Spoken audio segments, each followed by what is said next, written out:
नमस्कार. सध्या मी केरळ येथील एका प्राणी संग्रहालयामध्ये आहे आणि या ठिकाणी वेगवेगळे जे जंगलामध्ये राहणारे प्राणी, पशु पक्षी याचं आपल्याला दर्शन होतं। या ठिकाणी येण्याचं मुख्य कारण म्हणजे माझ्या नवीन पुस्तकाचं प्रकाशन राजभवन येथे राज्यपाल माननीय राजेंद्र आल्लेकर यांच्या हस्ते प्रकाशित करण्यात आलं आणि त्याचं औचित्य साधून या ठिकाणी एखादं पर्यटन स्थळ पाहावं या नजरेतून आम्ही या ठिकाणी या प्राणी संग्रहालयाला भेट दिलेली आहे। वेगवेगळे प्राणी, पशु पक्षी आपल्याला पाहायला मिळतात।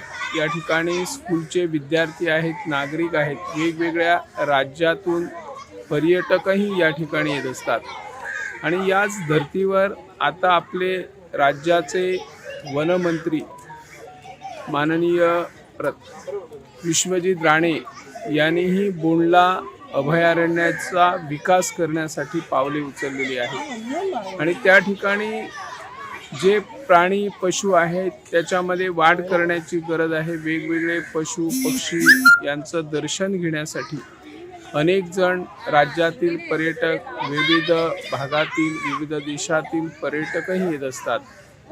जर या पद्धतीने ज्या पद्धतीने केरळ येथे या झू प्रकल्पामध्ये वेगवेगळे प्राणी आहेत, पशु आहेत, त्याच पद्धतीने गोव्यामध्ये जर अशा पद्धतीचे पशु पक्षी आपण जर त्यांची निगा राखली, संरक्षण दिलं तर आपल्याला ज्या प्राणी संग्रहालयामध्ये दर्शन होईल अशी या माध्यमातून आम्ही मागणी करतो। मी निवृत्ती शिरोडकर, इन गोवा 24 तास।